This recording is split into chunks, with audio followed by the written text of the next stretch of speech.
नमस्कार मित्रांनो, मी सुरेश सावंत. आपण पाहत आहात आनंद यात्रा. मित्रांनो, आपण हळूहळू पतंजलींच्या एक एक सूत्राचा आढावा घेत आहोत. ते सूत्र समजावून घेत आहोत. यापूर्वी आपण काही सूत्र समजून घेतली. अथ योगानुशासनम, योगः चित्तवृत्तिनिरोधः, तदा द्रष्टुः स्वरूपेवस्थानम, वृत्तिसारूप्यम इतरत्र. आज आपण पुढील सूत्र समजून घेण्याचा प्रयत्न करणार आहोत. पुढील सूत्र आहे वृत्तयः पंचतयः क्लिष्टा क्लिष्टाः. वृत्तयः पंचतयः क्लिष्टा क्लिष्टाः.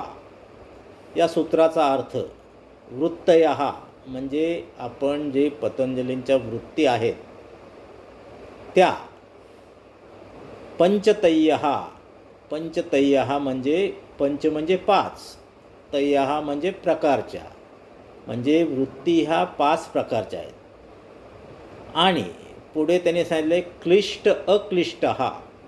क्लिष्ट म्हणजे गुंतागुंतीच्या, त्रासदायक, आणि अक्लिष्ट म्हणजे सरळ, सोप्या, त्रासदायक नसणाऱ्या. म्हणजे या सूत्रात पतंजली सांगतात की वृत्ती ह्या 5 प्रकारच्या असून त्या कधीकधी त्रासदायक ठरतात, तर कधीकधी त्रासदायक ठरत नाहीत, सुरळीत असतात. आता मी मागे आपल्याला सांगितले, पतंजलींचं प्रत्येक सूत्र हे मागील सूत्राशी संबंधित आहे. पतंजलींनी ही योगशास्त्राची रचना जी सूत्ररूपाने केलेली आहे ती अत्यंत स्पष्टपणे आणि व्यवस्थितपणे केलेली आहे. प्रत्येक सूत्र आपण समजून घेण्याचा जर प्रयत्न केला तर आपल्या लक्षात येईल की पतंजलींनी किती व्यवस्थितपणे या योगसूत्रांची रचना केलेली आहे, मांडणी केलेली आहे. पतंजलींनी दुसऱ्या सूत्रापासूनच वृत्तींचा उल्लेख केलेला आहे. योगः चित्तवृत्तिनिरोधः म्हणजे या सूत्रामध्ये वृत्तींचा संबंध आलेला आहे. पुढचं सूत्र आता आपण पाहतोय, वृत्तयः पंचतयः क्लिष्टा क्लिष्टाः. पण दुसरं सूत्र होतं योगः चित्तवृत्तिनिरोधः, तदा द्रष्टुः स्वरूपेवस्थानम. तदा ह्या शब्दात वृत्तींचा सुद्धा उल्लेख आलेला आहे. आणि वृत्तिसारूप्यम इतरत्र म्हणजे हे मागील 3 सूत्रामध्ये पतंजलीने वृत्तींचा उल्लेख केलेला आहे. आणि साहजिकच वाचकांच्या किंवा श्रोत्यांच्या मनात प्रश्न निर्माण होतो की ह्या वृत्ती म्हणजे नेमकं काय पतंजलीने सांगायचं आहे. त्या दृष्टिकोनातूनच पतंजली या सूत्रामध्ये वृत्ती किती आहेत आणि कशा आहेत यांचा उल्लेख करतात. पतंजलीने या सूत्रात वृत्तयः पंचतयः या भागात वृत्तींचे किती प्रकार आहेत ते सांगितलेत. आणि पुढच्या भागात क्लिष्ट आणि अक्लिष्ट अशा आहेत सांगितलेले. म्हणजे मनातील निर्माण होणारे विचार हे प्रामुख्याने 5 प्रकारचे आहेत. आता मगाशी मी आपल्याला मागच्या व्हिडिओत सांगितलं होतं षड्रिपू म्हणजे 6, परंतु ते षड्रिपू किंवा 6 विकार कसे निर्माण होतात त्याचे प्रमुख 5 प्रकार आहेत. ते प्रकार पतंजली आपल्याला पुढच्या सूत्रामध्ये सांगणारच आहेत. त्यावेळेला त्याचा आपण पूर्णांशाने विचार करणार आहोत. परंतु या सूत्रात त्यांनी फक्त वृत्तींचे प्रकार किती आहेत ते सांगितलेले आहेत. वृत्तींचे प्रकार 5 आहेत आणि ह्या 5 प्रकारच्या वृत्तीमधूनच हे काम क्रोध हे जे षड्विकार आहेत याची निर्मिती होते. याचंही आपण स्पष्टीकरण पाहणार आहोत. आणि पुढे त्यांनी सांगितलेलं आहे क्लिष्ट अक्लिष्टः. क्लिष्ट अक्लिष्ट हे संस्कृत शब्द आहेत. क्लिष्ट म्हणजे कठीण, अवघड, गुंतागुंतीचे, आणि अक्लिष्ट म्हणजे सोपे, सुरळीत, व्यवस्थित. म्हणजे वृत्ती ह्या 5 प्रकारच्या असून त्या त्रासदायकसुद्धा असतात आणि त्रासदायकसुद्धा नसतात. आता पतंजली हे जे 5 प्रकार आहेत ते पुढच्या सूत्रातून सांगणार आहेत. आता आपण क्लिष्ट आणि अक्लिष्ट हे केव्हा निर्माण होतात याबाबत विचार करणार आहोत. आपल्याला सांगितलं आहे की क्लिष्ट म्हणजे अवघड, गुंतागुंतीचे, आपल्याला त्रासदायक, आणि अक्लिष्ट म्हणजे सोपे, सरळ, सुटसुटीत. आता ह्या वृत्ती केव्हा क्लिष्ट असतात आणि केव्हा अक्लिष्ट असतात याच्याबाबत आता विचार करणार आहोत. मागच्या सूत्रामध्ये पतंजलीने सांगितलेले आहे की तदा द्रष्टुः स्वरूपे वस्थानम. म्हणजे काय, वृत्तीवरती जर नियंत्रण असेल तर आपण आपलं जीवन आनंदाने जगू शकतो. आणि पुढच्या सूत्रात सांगितलेले वृत्तीसारूप्यम इतरत्र, म्हणजे ज्या वेळेला त्याच्यावरती नियंत्रण नसेल त्यावेळेला आपलं जीवन दुःखी होतं. हेच या सूत्रामध्ये त्यांनी थोड्या वेगळ्या पद्धतीने सांगितलेले. वृत्तयः पंचतयः क्लिष्टा क्लिष्टाः, म्हणजे वृत्ती 5 प्रकारच्या आहेत आणि त्या क्लिष्ट आणि अक्लिष्ट आहेत. परंतु क्लिष्ट केव्हा होतात, ज्या वेळेला त्या वृत्तीवरती, मनातील विचारावर, भावभावनावर, ज्यातून ह्या वृत्ती निर्माण होतात त्या भावभावनावरती, विचारावरती जर आपलं कंट्रोल नसेल, नियंत्रण नसेल, कुठं थांबायचं हे कळत नसेल तर ते क्लिष्ट असतात. क्लिष्ट म्हणजे आपलं जीवन गुंतागुंतीचं करतात, कठीण करतात, अवघड करतात. आणि पुढच्या सूत्रात त्याने सांगितलं होतं वृत्तीसारूप्यम इतरत्र, म्हणजे अक्लिष्ट केव्हा होतं की वृत्तीवरती नियंत्रण नसल्यावर, वृत्ती जसं सांगतील तसं आपण वागू लागल्यावर, आपण वृत्तींचं गुलाम बनल्यानंतर ही क्लिष्टता निर्माण होते. आणि अक्लिष्टता केव्हा निर्माण होते, सुटसुटीत केव्हा होतं जीवन, आनंदी केव्हा होतं जीवन, ज्या वेळेला आपल्या वृत्तीवरती नियंत्रण असतं. आता मी आपल्याला वारंवार सांगतो नियंत्रण असणं. आणि हे नियंत्रण कसं प्राप्त करायचं आहे हे क्रमाक्रमाने आपल्याला पाहिजे. अगोदर वृत्ती किती प्रकारच्या आहेत, त्या कशा आहेत याचं वर्णन पतंजलीने केलेलं आहे. आपल्याला मी मागेही सांगितलेलं आहे की पातंजली योगशास्त्र हे तत्त्वज्ञानाचं शास्त्र आहे.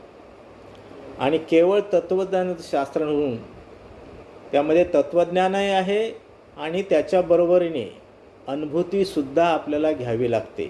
ती अनुभूतीसुद्धा कशी घ्यायची हे पतंजलीने सांगितले. म्हणजे पातंजली योगशास्त्र हे तत्त्वज्ञानही आहे आणि त्याच्याबरोबर अनुभूतीचं शास्त्रही आहे. ही अनुभूती घेतली तरच आपल्याला पुढे योग्य ते मार्गदर्शन. आणि हे अनुभूती घेणं अजिबात अवघड नाही. मित्रांनो, आपल्याला एक संस्कृत श्लोक सांगतो, कदाचित आपल्यापैकी अनेकांना तो माहिती असेल. उद्यमेन हि सिद्धंती कार्यानी न मनोरथैः नहि सुप्तस्य सिंहस्य प्रविशन्ति मुखे मृगः. म्हणजे काय, उद्यम म्हणजे उद्योग, प्रत्यक्ष कार्य. उद्यमेन हि सिद्धंती म्हणजे प्रत्यक्ष कार्य केल्यानंतरच त्याचं फळ मिळतं. उद्यमेन हि सिद्धंती कार्यानी म्हणजे एखादं कार्य करायचं असलं तर कष्ट करावे लागतात. न मनोरथैः म्हणजे केवळ मनोरथ करून, मनात केवळ कल्पना आणून, मनातील विचारांचे केवळ मनोरे रचून ते होत नाही. उद्यमेन हि सिद्धंती कार्यानी न मनोरथैः, कोणतंही कार्य प्रत्यक्ष कृती केल्यानंतरच, त्यासाठी कष्ट घेतल्यानंतरच साध्य होतं. केवळ मनोरथ पूर्ण करून, केवळ स्वप्न पाहून, स्वप्नरंजन करून ते कार्य पूर्ण होत नाही. म्हणून त्या सुभाषितकारांनी पुढे उदाहरण दिलेले आहे. नहि सुप्तस्य सिंहस्य, न ही म्हणजे नाही, सुप्तस्य म्हणजे एका जागेवर सुस्त पडून असलेला, झोपलेला, सिंहस्य म्हणजे जंगलचा राजा, नहि सुप्तस्य सिंहस्य प्रविशन्ति मुखे मृगः. म्हणजे एखादा हरिण किंवा एखादं सिंहाचं खाद्य, एखादा प्राणी तो स्वतःहून सिंहाला म्हणत नाही की तू भुकेला आहे, मला खाऊन टाक. त्या सिंहालासुद्धा तो जंगलचा राजा जरी असला तरी त्याला स्वतःची शिकार स्वतः करावी लागते. त्याच वेळेला त्याचं पोट भरतं. केवळ मी राजा आहे जंगलचा, मग कोणतरी प्राणी येईल आणि मला तो म्हणेल की मला खाऊन तुझी भूक भागव, असं शक्य नाही. व्यावहारिक जीवनात ह्या गोष्टी शक्य नाहीत. आपल्याला जे प्राप्त करायचं आहे त्यासाठी कष्ट घ्यावे लागतात, प्रयत्न करावे लागतात आणि तरच ती गोष्ट आपल्याला साध्य होते. मित्रांनो, हे उदाहरण द्यायचं कारण की योग हा कितीही चांगला असला, कितीही फलदायी असला, त्यापासून कितीही चांगल्या गोष्टी निर्माण होत असल्या तरीसुद्धा तो करावा लागतो. नुसतं योगाचं तत्त्वज्ञान वाचून, पाहून, ऐकून, समजून चालत नाही. त्याची अनुभूती घ्यावी लागते. त्यासाठी प्रयत्न करावे लागतात आणि हे जर प्रयत्न केले तर निश्चित योग साध्य होतो आणि योगापासून मिळणारे अगणित फायदे आपल्याला प्राप्त होऊ शकतात. मित्रांनो, दुसरी महत्त्वाची गोष्ट अशी आहे की योगशास्त्र हे अजिबात अवघड नाही, अत्यंत सोपे आहे. योगाचं आचरण करणं ही मानवाची सहज प्रवृत्ती आहे. किंबहुना त्याच्या उलट आचरण करायचं म्हटलं तर ते आपल्याला जड जातं. परंतु योगाचं आचरण, योगामध्ये जी अंग सांगितलेली आहेत, ज्यांचा पुढे आपण अधिक विस्ताराने विचार करणार आहोत, ती अंग, त्यांचा अभ्यास करणं, ते समजून घेणं, त्यानुसार वागणं हे अत्यंत सोपं आहे. त्यात काहीही अवघड नाही. आपल्यापैकी अनेकांच्या मनात एक काल्पनिक भीती निर्माण झालेली असते, ज्याला फोबिया म्हणतात. हे योग अवघड आहे, आपल्याला जमेल का, आपण संसारी आहोत, आपल्याला बरीच कामं आहेत, आपल्यावर सगळ्या जबाबदाऱ्या आहेत, त्यातून वेळ काढता येईल का, असे अनेक प्रश्न निर्माण होतात. परंतु मित्रांनो, मी पुन्हा पुन्हा आपल्याला सांगतो की योग करणं हे प्रत्येकाला शक्य आहे. योग अत्यंत सोपा आहे, फक्त तो समजून घेतला पाहिजे. समजून न घेता योग केला तो निश्चितच अवघड वाटणार आहे. आणि त्यासाठीच आपण योग समजून घेण्यासाठी या पातंजल सूत्रांचा आढावा घेत आहोत. पुन्हा सांगतो, योग करणं ही माणसाची नैसर्गिक प्रवृत्ती आहे.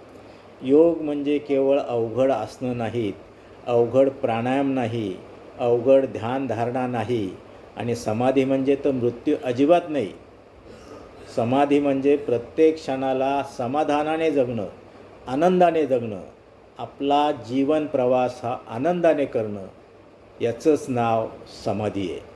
आणि ते आपण पातंजली योगसूत्र व्यवस्थित समजून घेतल्यानंतरच त्याप्रमाणे आचरण करू शकू आणि आचरण केल्यानंतर आपोआपच आनंद आपल्याकडे चालत येणार आहे. आपल्याला आनंदाच्या मागे धावण्याची अजिबात गरज नाही. मित्रांनो, आपण ही योगसूत्रे व्यवस्थित समजून घेऊया.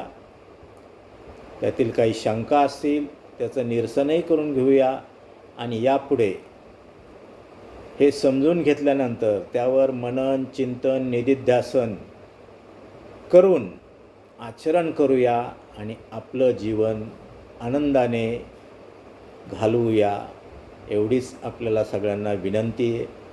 आज आपण इथे थांबूया. धन्यवाद.